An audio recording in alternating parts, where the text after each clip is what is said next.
All right, everybody. Good afternoon. Um, Wanted to give a little bit of an update of what happened today at the doctor's. Um, I had to do my appointment, and so went down and saw my doctor. She's gonna take me off some medication that I've been on for last since January. It's part of the treatment that I'm going through, but it's the medication that causes my the neuropathy, the nerve damage to my hands, my legs, my feet. But also it was causing me not to be able to sleep that much at night because when I stop moving around, I'm laying down. My legs, I have a lot of tingling sensation and uh, like jolts. Feels like it's just the nerves reacting, and it just shoots down my body into my legs.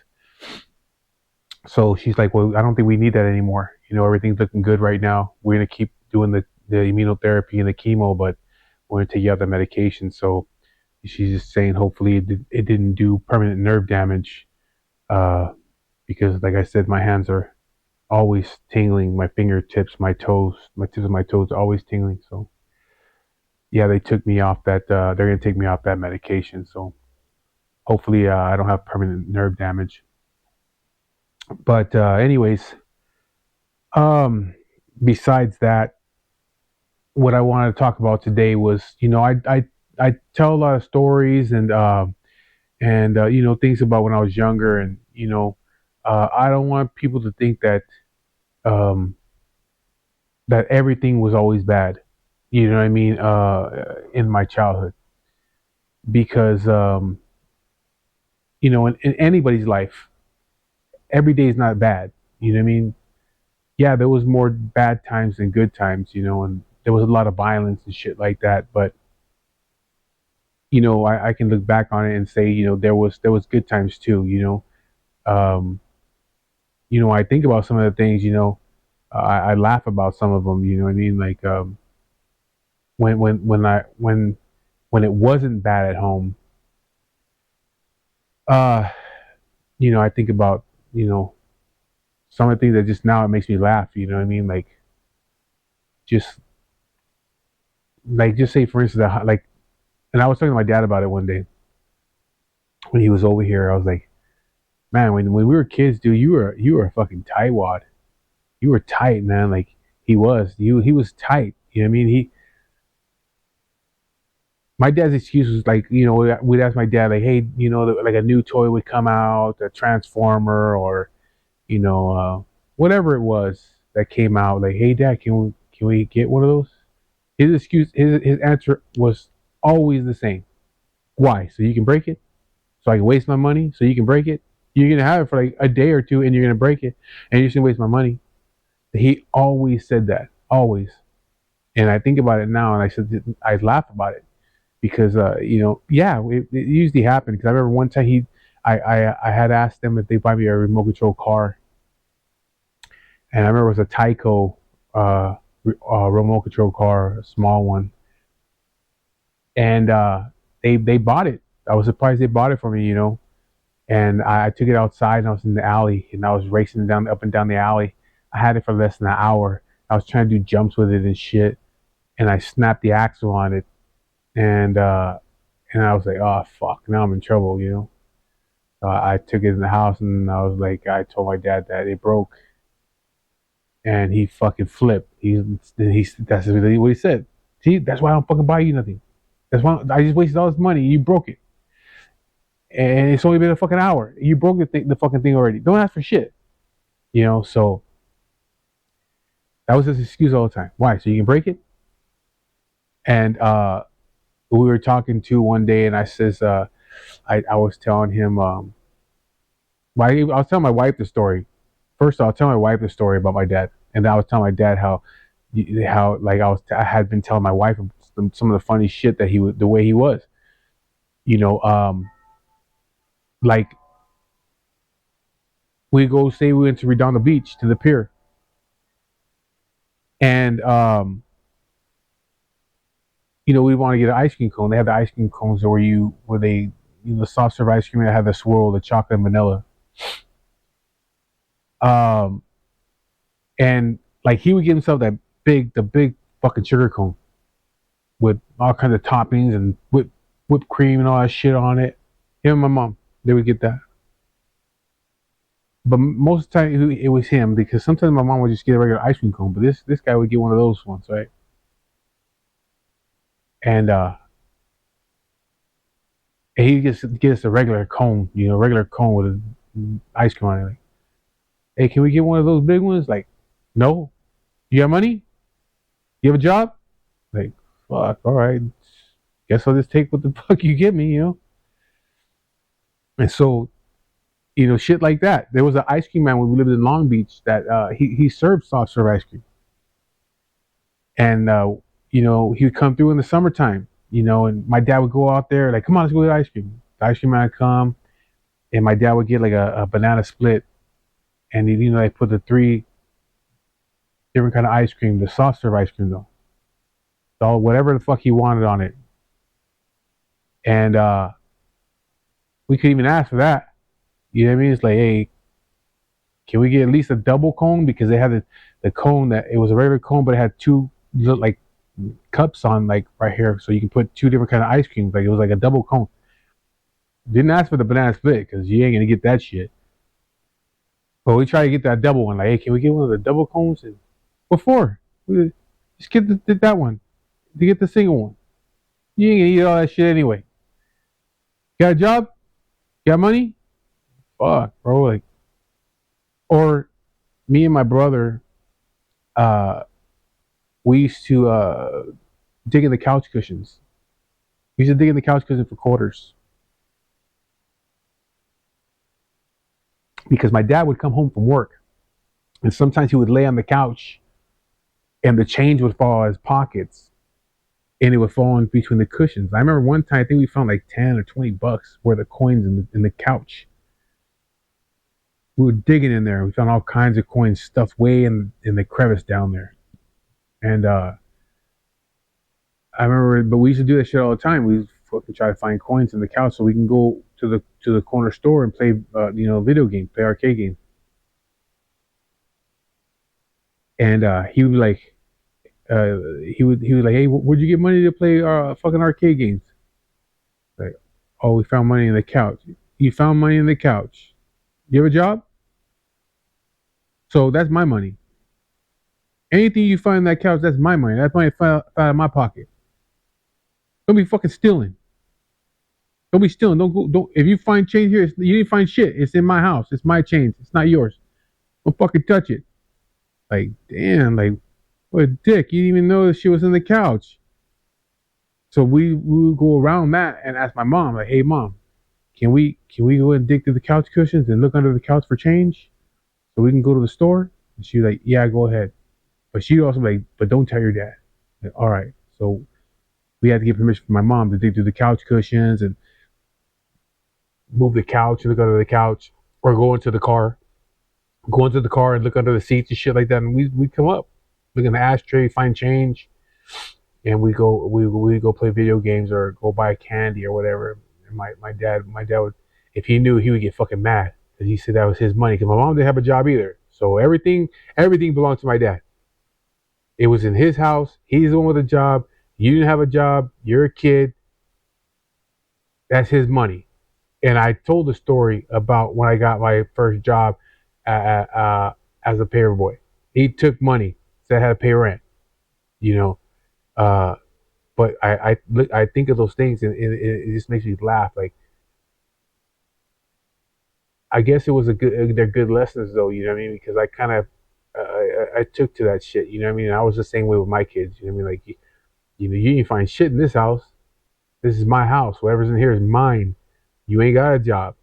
So the shit that he was doing, I took on those type of things. I don't know how my brother does things at his house, but I was pretty much the same way. Like with my kids, don't fucking take nothing out of here. If you find something in here, you better ask. Because it ain't yours. It's mine. But like I said, everything wasn't bad. Sometimes on Sundays, he would like want to do this. Not every Sunday, but sometimes he'd want to do this. I can't remember what he called it.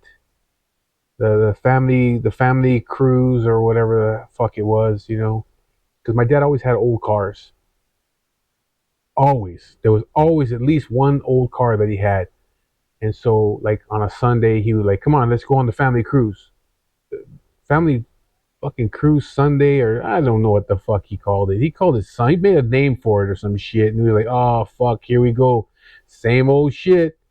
We get in the car, drive to Redondo, go by people's houses, drive by the pier, drive down along the coast,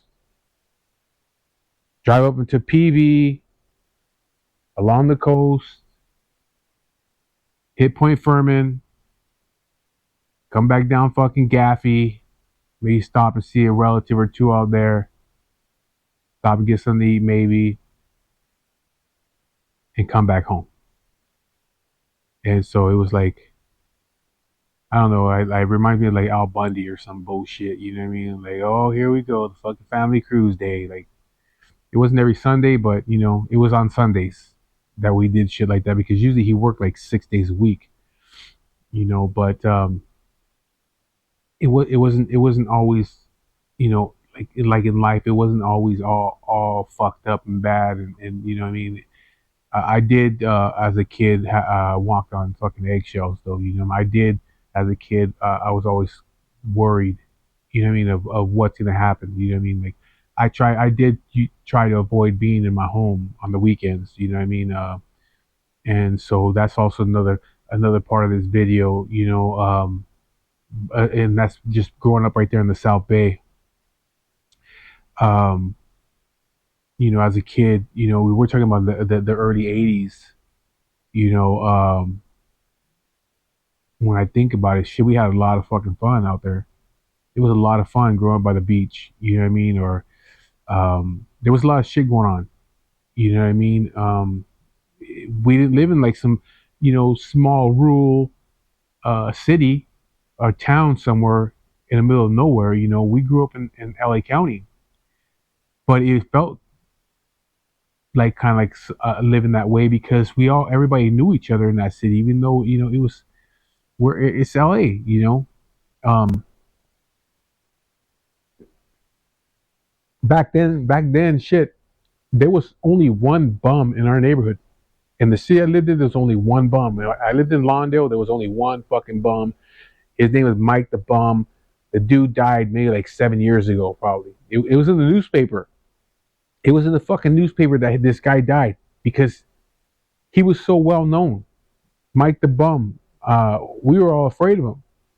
To us, he was just like a fucking monster. He had long hair and a beard, and he was dirty as fuck. Didn't talk. He moped down the street with a sleeping bag wrapped around him, like over him and shit. And we saw him. We hit the other side of the boulevard. He stayed right there on Hawthorne Boulevard. He was up and down Hawthorne Boulevard. And my aunts and uncles, my tia Claudette, my tia Diana, my tia Gary, tia Spooky, they all knew him. I would see my aunt talking to him. I wouldn't go over there because I was afraid of the guy. But I would sometimes see my aunt out there on the boulevard, because I lived on 164th Street in Hawthorne Boulevard, and my grandmother lived on 166th in Hawthorne Boulevard, and then she moved to 170th in Hawthorne Boulevard. But this is I'm talking about when my grandmother lived on 166, was in the late 70s, early 80s. I would see my aunt out there talking to Mike the Bum. I didn't even know the fucking guy could talk, because he didn't talk to nobody. I would see them talking to him, but I wouldn't go over there. Never heard his voice in my life. And I used to tell my aunt, like, you talk to Mike the Bum? And she's like, yeah, he's a nice guy. There's nothing wrong with him. He's just homeless. But he was like a creepy looking fucker. He's big. He reminded me like a fucking Sasquatch or some shit. When, like I said, when we turned the corner onto the boulevard and we seen fucking Mike the Bum come, we cut across the other side and stay the fuck away from that guy. There was him, and then there was another dude that was we used to call him Einstein. He wore thick black framed glasses, and they were the fucking lenses that were super thick. You know what I mean? Like the bottom of a bottle. It made his eyes look really big, and everybody was afraid of this guy. And he was like in his early 20s, but he's like a fucking weirdo. And when we saw that dude walking down the street, Same thing with him. We go to the other side of the street. Everybody stayed away from him. He never did nothing to nobody. He was just weird and didn't talk. And he was kind of, I guess, kind of special or some shit. I don't know. I don't know what happened to that guy. But then there was let me see who else that we knew. Oh, there was another guy named Sherwood. And there was a time when Sherwood was normal, but then Sherwood used to smoke a lot of PCP, and Sherwood turned his brain into a fucking Pop Tart. He fried his fucking brain on that PCP, and he just became a fucking weirdo that lived in the neighborhood. And he's another one. We knew him. He was friends with one of my aunts, but he fucked himself up on PCP, smoking too much of that shit, and fried his brain. And he just became a fucking weirdo of the neighborhood. And so those are those people that everybody knew. You know, everybody in the area knew who they were. And then there was my uncle. I had an uncle, my dad's younger brother. You know, he had Down syndrome. But everybody knew him. Everybody knew him. Like I was telling my dad the other day, I said, the way I remember him, you know, me and my brother and shit, I said he was like the original Forrest Gump. You know what I mean? This dude, he ran everywhere. You don't see this fucking dude walking. You would see him running. Like I said, I lived on 164th Hollywood Boulevard, but you would see him running down the fucking boulevard. Don't know where he's coming from. He might be coming from the liquor store. If he had a bag of fucking potato chips, from a Ruffles bag of potato chips and a soda, he just came from the liquor store. And he's running back. And that was the liquor store, the 162nd. 162nd Hawthorne Boulevard. My grandma lived on 170th. So he's booking it up the fucking street, going back to my grandma's house with a bag of Ruffles, a big bag of Ruffles, and an RC soda. And but he was up and down the boulevard all the time. If he was at my house or he was up, everybody knew him. Everybody knew my uncle. And so those are the people that where I grew up, that, you know, that are like really memorable. You know what I mean? That everybody knew them. You know, but you know, just growing up in that area, there was a lot of fun. You know what I mean? Either we at the summertime, we were either at the beach, or we would be over at the Torrance Plunge in Torrance by the Del Amo Mall. And I think it was like maybe like 50 cents to get into the pool. And it was a big like Olympic sized pool, so they had the diving boards and all that shit. It was really super clean over there. It was right next to the city hall in the court. So we'd be over there during the summertime. If we were over there, if nobody wanted to take us over there, and we didn't feel like walking all the way to Torrance, we would go to Alondra Park. Alondra Park it wasn't really a pool. I guess you can kind of call it like a lagoon, you know, because the pool has walls. This one didn't. It just sloped down, kind of like a bowl. It just sloped down. So it's shallow, and then it goes to a deep end, comes back up shallow again. And it was a circle, and there was like a little fountain thing in the middle. A lot of people didn't want to swim there. Even though it was clean, it was next to the lake right there at Alondra Park. And that lake was always fucking filthy. It was filthy. There was a lot of people, a lot of Asians be over there fucking trying to catch catfish and crawdads. But there was ducks in there, so it was really filthy ass water.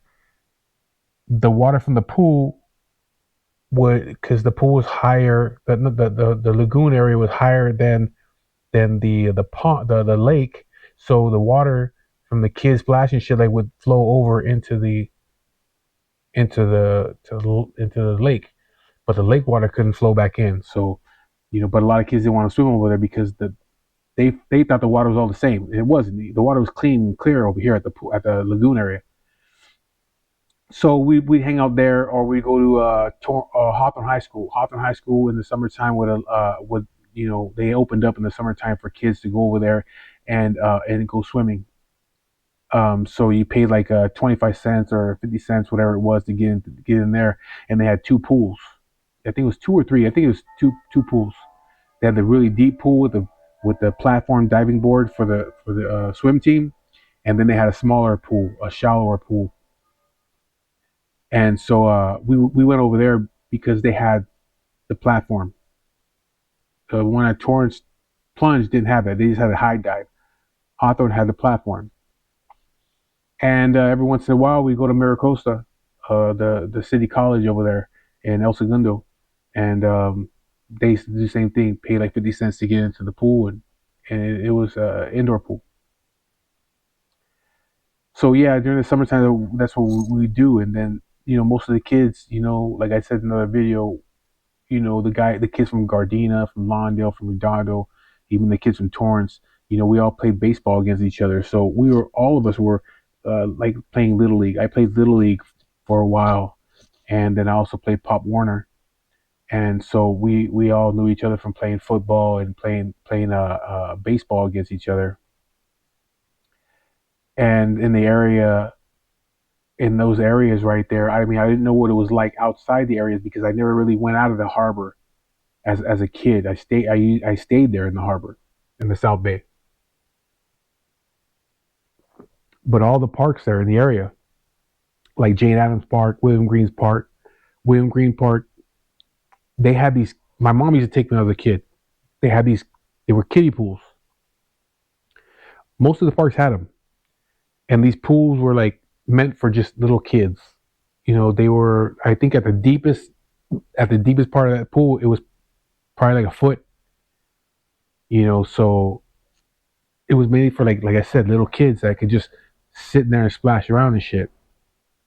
And then out on the outside of the pool, there was benches where the moms could sit there and watch their kids, or the moms would be sitting at the edge of this little pool with their feet in the water, and the kids would be playing in there. So when we went there, it was always women and their kids, and next to it was a recreation building, and at the recreation building there was a door, and it was one of them doors at the top. You could open the top, you don't have to open the whole door.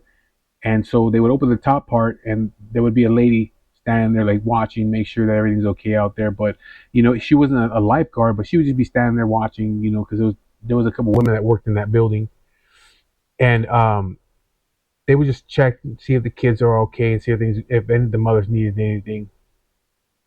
And then I would probably say about 11 o'clock in the morning, they would start passing out sack lunches, brown bag lunches to all the kids, and it came with like maybe a bologna sandwich and cheese, a bag of chips, maybe a cookie and a milk.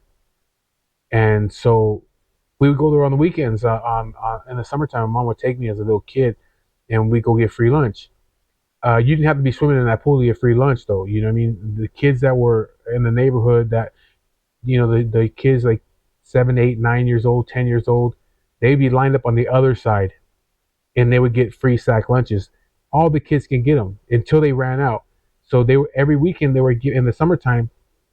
The kids would come down to the park, and then they'd get a free lunch. So we used to do that, even when I got a little bit older, and I would be able to go to the park by myself when I was like 7 years old. I would go down to the park with my friends, and we'd get a sack lunch, and we sit there and we eat our lunch. And then in that same building, you can go inside, and you can borrow a ball or some baseball gloves and a baseball, and you can, like we would borrow a football, and we would go into because the park had a big field. It had 3 diamonds. So me and my friends would go over there and get a football, and we go into the field and start playing Smear the Queer.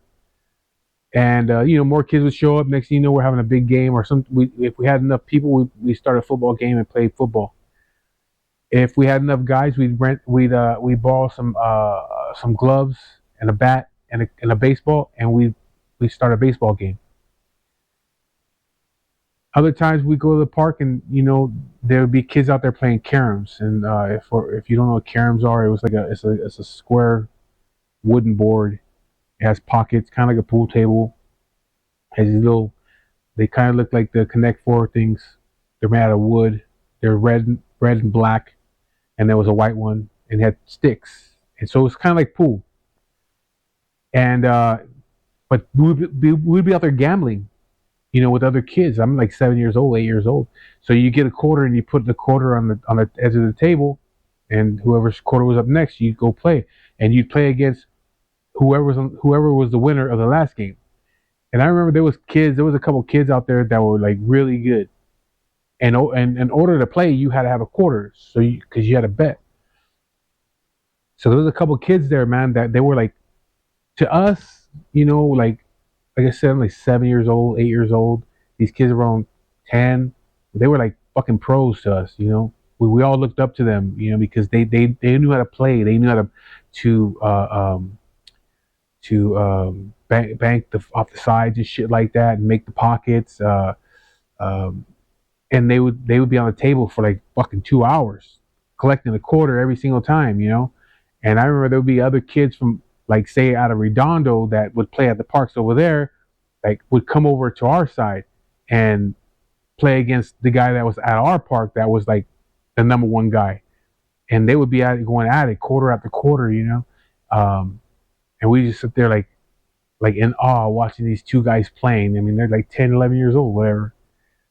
But yeah, you would take a chance, put your quarter up there, and they'd skunk you and take your fucking quarter. But yeah, that's how it was at the parks. You and at that same those parks in that same building. Like I said, even though we grew up in the beach cities, we weren't fucking rich. We didn't have a lot of money. My dad was the only one working. And, my cousins, they all lived with my grandmother. So my grandmother didn't have a job. She was getting her social security and shit. And she had all these grandkids living at her house. So we didn't have a lot of money. And I remember at them recreation areas, you can rent a toy. So you can go there and they would have, like, say, that game Operation. You could like rent it from them. It didn't cost you no money, but you just had to bring it back with all the pieces, and you can only keep it for so many days. So you get the game, and they put your name on the list, and then you take it. You had to bring it back with all the pieces and shit. If you didn't bring it back, you can not no longer rent or borrow games. It was borrowing. You could not borrow games no more. You can borrow nothing no more. You just, like, that was it, one and done. And even there was, I mean, like, little girls would go over there. Their family didn't have money, and they would borrow dolls, um, or like I would borrow like a football, and I would take it home and play in the alley, but I had to take it back, or a soccer ball, whatever it was. But they had a bunch of shit in there, a bunch of different kind of games and stuff like that you could borrow, but you had to bring them back, and they couldn't be all fucked up and all that. So that's what a lot of kids were doing over there. Um, they took away all that kind of stuff, in the 80s, which you know, which I think caused the kids to start doing other things. Because we ride our bikes over there to the park just so we can play caroms, just so we can get a free sack lunch, just so we can go ball some games and get a football or whatever. And they took that stuff away. And so what do you do? You know what I mean? You go find other shit to do. You know what I mean? And then you end up getting yourself in trouble. They took away a lot of those activities for kids, and then pools. Now them parks are still there, but the pools are not there. They covered them up with concrete. Um, but we used to have good times doing that shit. As I remember that, like, my mom would take me to the pool right there at William Green Park, and splash around the little kid pools. But like I said, there was good times. We growing up there in the South Bay. Um, you're talking, and I think about the times when, in the early 80s, like 1980, 1981, when like $5 was a lot of money. With $5, I could go to the movies. I could go to the movies,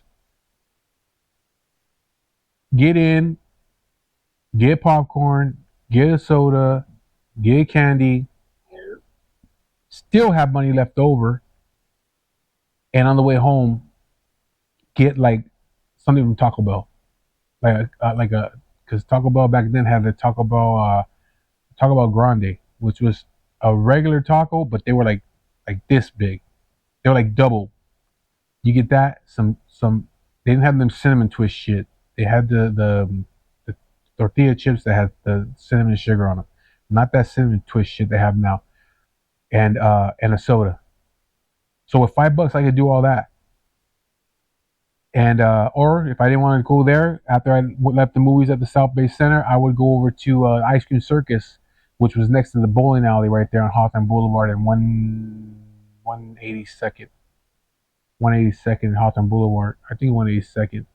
Um, there was a boys market right there, the bowling alley, and at the bowling alley, on the front of the bowling alley, was a place called Ice Cream Circus, and we'd go over there because the movie theater was behind that, so we'd walk over there to Ice Cream Circus and get an ice cream. Or we'd go over to because there was a right there. That's where the mall was at. There was a South Bay Center. It was called the South Bay Center when I was a kid. My grandpa Manuel used to work there. He was a janitor at the South Bay Center. So when I was a kid, I'd go to the South Bay Center and I would see my grandfather pushing around the a trash can, picking up trash, emptying trash from inside the mall into this big trash can. And he was one of the maintenance guys there. And then sometime in the early '80s, they decided to remodel the whole mall, and they called it the South Bay Galleria. And that's the first time I ever seen a Red Robin. I didn't even know Red Robin. I just when I think about it earlier today, I was like, man, I realized that Red Robin has been around that long because they built a Red Robin there, and that was like 1983 or some shit, 1984. I don't know. It was somewhere around there. They built a Red Robin there, and so if we went to the movies, we'd go over to Red Robin, and they still at that time had that unlimited French fries. So we'd go over there and get order French fries and just sit in one of the booths and order French fries, and we all order like a strawberry shake and have a strawberry shake and some French fries. But like I said, it wasn't all bad. We I tried to avoid being in the house. I had my paper route too, and I had fun doing that. A lot of my friends, we had paper routes, and it was fun. I became real good at my route.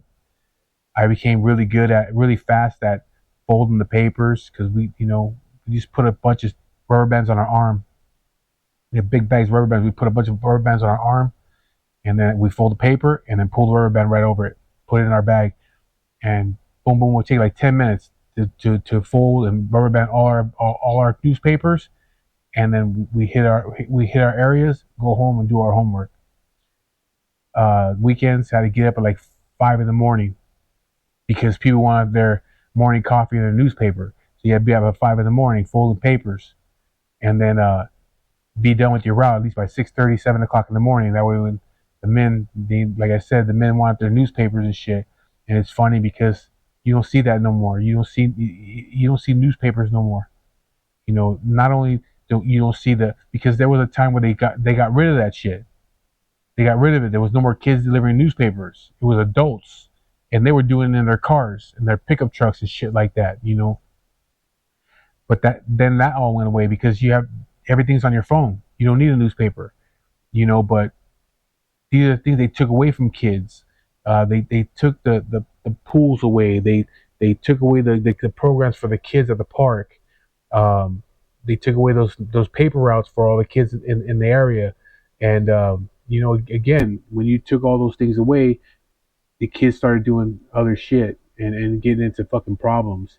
But it was fun, man. In the South Bay, um, certain streets had a star. They would have a star painted on the sidewalk. What that star was for, it was a big white star.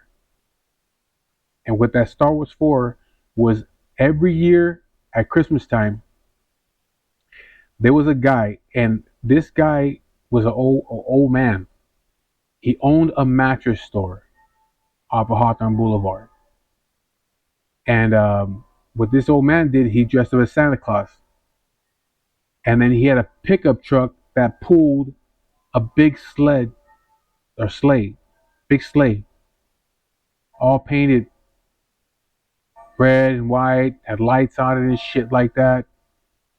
And he was sitting in that sleigh, dressed up as Santa Claus, and he'd give out these suckers. They were red suckers. They were round, and they had like a white design on them. It was either like a Christmas tree or what do you call it? Candy canes crossing, or a wreath, or Santa Claus's face, a reindeer, and they were cherry flavored suckers. They were fucking good, and all the kids look forward to that shit every year. And on these certain streets is where that sleigh was gonna stop. So I don't remember how we all knew what days that he was gonna do that. After the school was told us or what, but we all knew on this day he's coming. Well, on this day Santa Claus is coming, so we go to the closest star to our house, and it was on every street. It was like every 3 or 4 streets that sleigh would stop. And what happened is the truck would, you would hear him coming too, because they playing the fucking Christmas music real loud, and you would just look up the street and here would come the fucking sleigh around the corner with all these lights playing this Christmas music all loud, and all the kids would be lined up right there on the sidewalk, and he would pull up, stop, and then one by one, the kid would come up on the sleigh, tell him what you wanted for Christmas, and he'd give you a sucker, and you get off on the other side, and he would do that every year. And so we would go ahead and fucking get the sucker, and then run like 4 or 5 blocks over to wherever the next star was at, and we'd go over there. And sometimes he would catch on, like, hey, you already. They would tell, like, hey, you already on there. Like the people that were with him, that you were already on down the street. You know what I mean? So we have to get smart and go like 10 blocks over. Hopefully they would forget us by the time they got over there, because another hour and a half had passed. Sometimes some kids would go home and change their clothes and go, to the 2 stars down, 10 blocks down, whatever, to get another one, because that's how good these fucking suckers were. So yeah, that was that every single year, and then that shit stopped. They stopped doing that kind of shit, And where I live at right now, right here in Upland, I've been in this place for 8 years, and I think in those 8 years, only one kid has ever came to my door for Halloween. You don't see that shit over here. Halloween comes, I buy candy just in case the kids show up. They don't show up, so we end up eating the shit. But back then in the early '80s, fucking Halloween, we'd be out there with pillowcases. We'd be out there with pillowcases, and we come back with a full fucking pillowcase, man. We start as soon as the sun went down and just hit every fucking block. And sometimes we come back and go at it again. And we were running from house to house, just block to block. And it's funny when you think about it, as a kid, how you could fucking run everywhere. I can't even run down the end of my fucking block without feeling like I'm gonna die. But as a kid, we could run from 10 fucking blocks, house to house, boom, boom, boom, boom. We would run because we wanted to come back again and hit the houses again as much as we could. And sometimes again we get caught like, hey, you were just here a little while ago. Now you ain't gonna get no more candy. And so, but we'd come back with a pillowcase full of fucking candy. And I remember my mom and dad pulling that old trick that they want to check the fucking candy. We couldn't have the candy until the next day. We bring it home. My mom and dad were like, no, you can't. Don't eat none of that candy. You don't know what people have done to it. We're gonna check it. Tomorrow you can have it. And I remember the next day, never failed. He'd be fucking pissed. I would be pissed because my dad would take all the good shit that he wanted. Like the little Twix bars and the Snickers and shit. Like he wouldn't take all of it, but it was like, man, I knew I had way more than that in there. And he's like, boy, why are you being greedy for? Why are you being greedy for? You ain't gonna eat all that candy anyway. It's like, shit, if I wasn't gonna eat it all. But yeah, every year it was always like, fuck, leave your candy right there and I'll check it tonight. So yeah, when we went to sleep, him and my mom were digging through it, eating this shit. But yeah, man, we had a lot of good times there in the South Bay, being at the beach, being at the pools, you know, even during the school year, you know what I mean? There was still good times. The weekends where you really look forward to the weekends as a kid, um, or getting out of school and doing your homework real quick and then hit the park because you had baseball practice, at a certain time. And so you get on your bike. Everything was, riding a bike or a skateboard somewhere. Nowadays, the kids want to get fucking Ubered everywhere or can you drop me off and all that bullshit. We were taking the bus. We get on the fucking bus. The first time I got on the bus by myself, I think it was like 7, and I went from fucking Lawndale to Inglewood, and then walked the rest of the way to my grandmother's house. And once I learned how to take the bus, shit, if I wanted to go to Delama Mall, I just go and get on Hawthorne Boulevard and ask my mom for some change. Can't remember how much it was to get on the bus, but it was cheap. You get on the bus and get your transfer and go all the way to fucking Torrance, go to the mall, walk around. We didn't have the money, but just walking around, hanging out in the mall. And then when we're done, come back out, give the transfer paper to them, because with every time you got on the bus, you get a transfer ticket. And it was good for that only that day. It was punched in with that date, so you can only use it that day. So you get back on the bus, come back home, and then if you want to go somewhere else, pay whatever, like 25 cents or 50 cents, whatever it costs to get on the bus, and make sure you got your transfer. So, sometimes you go to the beach on the bus. If not, we fucking walked. It was, I don't know, maybe like 5 miles to the beach, 4 miles. Fucking walk to the beach. I think it's about an hour and a half, but we were kids, man. We had a good time on the way over there. Um, we used to we used to go to the pool, and when we're done at the pool, we walk to a liquor store right there by the pool, and they sell this lunch meat. They still sell it to this day.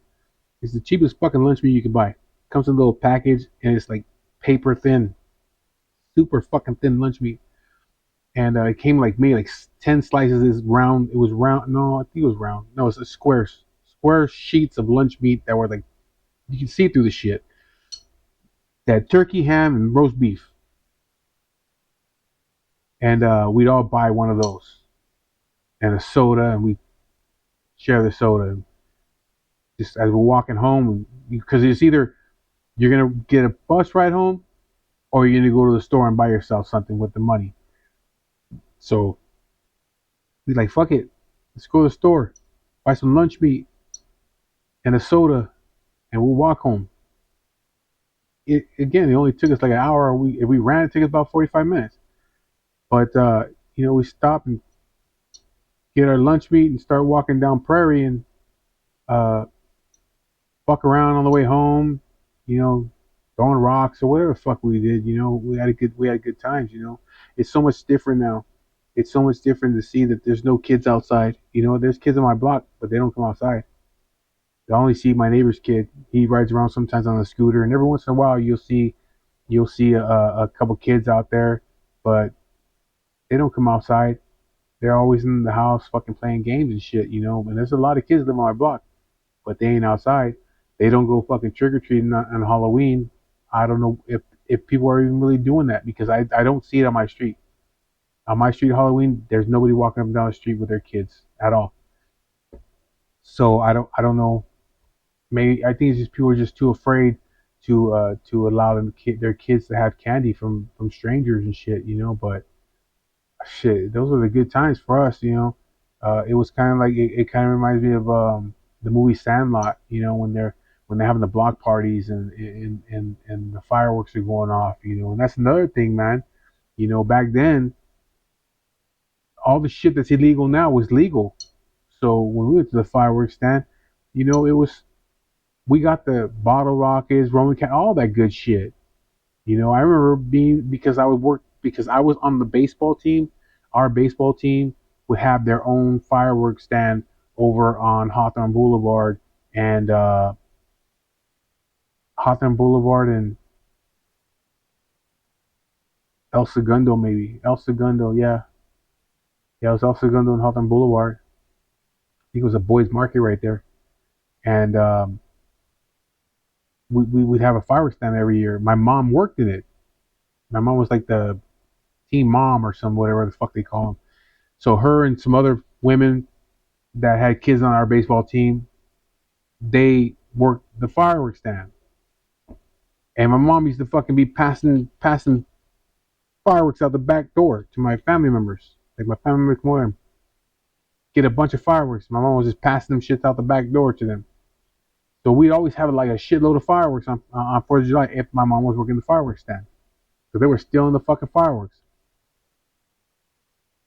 Um, but yeah, man, it's just it's crazy how the world has like they're just too cautious. They don't want to let the kids do the kind of shit that we were doing. You know what I mean? You don't see kids out here making fucking ramps with their bikes or with their skateboards and shit in the street. You know what I mean? We used to play fucking baseball on the street. We used to play fucking tackle football on the street. You know, you get ran into a fucking car. A parked car.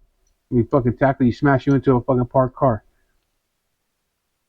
We went to the park and we played fucking tackle football with each other. We get enough guys together, we get a little tackle football a game going. We didn't have no pads on. It was just shorts and t-shirts and shoes. And kids would be out there getting their fucking legs broken, their arms broken, shit. But we still did it. We used to play a game called Buns Up. We got a blue racquetball or a tennis ball, and it was either two people playing or four people playing, like teams. And and I remember that the object of the game was you throw the ball at the wall, the other team had to catch it. It would bounce and they'd have to catch it. So you're trying to throw that ball as fast as you can because you want it to bounce fast, and them try to catch it. If they missed it, if they touched it, or they caught it and it dropped, they'd have to run and touch the fucking wall before we got the ball and threw it at the wall. If the ball hit the wall first, then they'd have to, both guys, whether it's one person or a team, but those two guys or one guy, whatever, would have to go and like bend over and put his hands on the wall, and us two guys would throw the fucking ball at him and try to hit him in the ass, but we were trying to throw it between their legs to bounce off the floor and come up off the wall and hit him in the face. Or we were trying to do the same shit by bouncing it off, throwing it toward the floor, bounce off the wall, and hitting them in the balls. The object of the game was hitting them in the ass, but we were trying to fuck each other up. So we make sure, like, hey, bend over, spread your legs up wide, spread it wide, bend over, no, bend over more, touch the fucking wall, and we would try to hit him in the face with a fucking ball. But we were kids, we were having fun. Everywhere we went was on fucking bikes.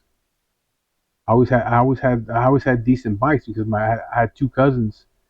Uh, they were fucking thieves, and they were a little bit older than me. One was like 2 years older than me, and the other one was like 3 or 4 years older than me. And they were thieves. They would fucking ride around with bolt cutters, and they go riding around with bolt cutters, and they fucking find bikes that were locked up at the mall or at the schools or wherever. They cut the locks. Then you see one holding the bolt cutters on his shoulder, riding the bike, and then you see the other one on his bike holding the other handlebars of the other bike, and they be riding it to wherever they're gonna sell it. And so if we wanted a bike, my dad would tell my cousins, like, hey, next time you get a bike, bring it over here, give you money for it. So he'd give my cousins like $10 or whatever for a bike, and so we had good bikes. We had like, the Mongooses and Diamondbacks and shit like that, the Haros and the GTs. We'd have those bikes because they were stolen. Because these two fucking knuckleheads were out there stealing bikes. Same thing with skateboards. These two guys would steal other kids' skateboards. So sometimes I'd have really good skateboards. The Dogtowns and the Sims and the Caballero skateboards. We had all those things because my cousins were stealing them from people. But shit, the time in the time in the '80s as a kid, man, it wasn't always fucked up. It wasn't always a bad time. we had a lot of good times. So I don't want people to think that every single day was a fucking disaster. And it was, and even when I grew up, living on the streets and shit like that. I had a lot of good times. Um, I think I told you guys before. I was talking to my mom a few months back. And we were talking about all the fucking things that me and her were doing, the shit she was doing, the shit that I was doing, the way we were living to try to make things happen when I got out, you know, how to survive, how we were surviving, all the crooked shit we were doing, those are some more stories I want to tell, about fucking writing bad checks, man. We wrote like $10,000 of bad checks in one weekend. Me and my kid's mother. We were writing bad checks. We'd steal people's checks. But back then it was easier. It was easier to do those kind of things. You can't do that shit now. Most people don't walk around with checks no more. But back then it was easy to fucking write bad checks. And so, you know, I was just telling her, like, we were talking about it, like, man, I used to do all these fucking things. Selling dope, and I had dope sent up to Fresno and coffee cans, and you know, the whole Fat Amy story and all those things that I was doing. It was hard times. Those times were hard, but at the same time, it was fun. I mean, we had good times doing fucked up things. It was bad. It was bad times, but we had fun doing it. And all that shit, uh, everything, every fucking thing. It doesn't matter, from the worst shit, from my childhood to now, all that shit, whether it was good or it was bad. I tell you like this, I wouldn't want to take that shit back. I wouldn't. It taught me a lot of things. You know what I mean? Um, so yeah, I would not. I don't. I regret certain things. You know what I mean? But I regret shit that I was doing, certain things that I was doing. But you know, um, I wouldn't take all that shit back, man. I wouldn't take all those fucking hard times back because, like I said in another video, all the fucking hard shit that I went through, whether it was with my father, whether it was being locked up, uh, being homeless, you know, everything. Can't fucking live because I'm paying so much child support. I'm barely getting by. And all those things prepare me for what I'm going through now. Prepare me for the cancer and everything that I'm going through right now. It prepared me for this shit right here, where it's like, well, I've been through a lot more rougher shit than this. I mean, this is hard, but I've been through a lot of shit, years of bullshit.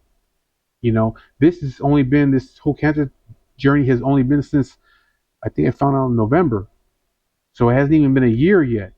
You know what I mean? I don't know. It doesn't really compare to, you know, um, 40, 47 years of shit.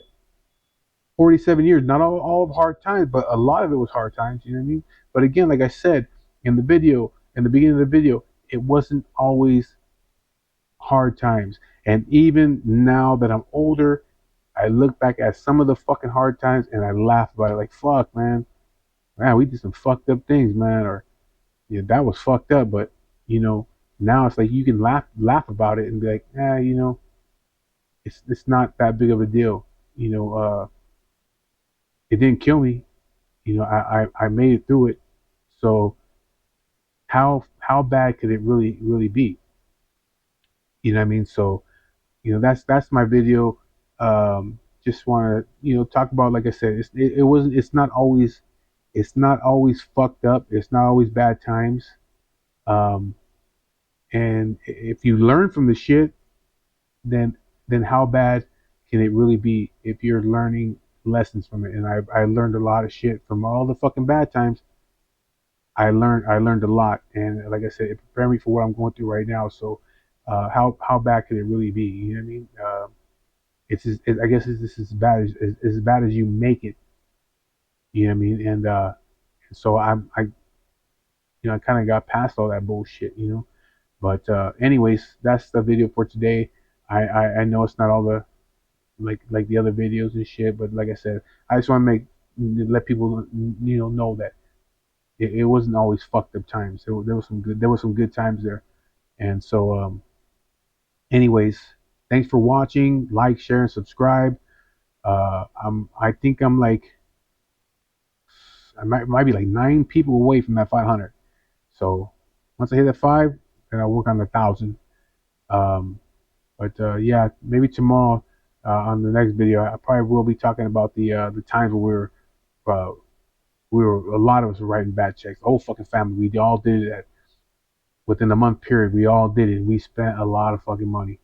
But anyways, that's the video for today. Thank you for watching, and I'll talk to you guys later.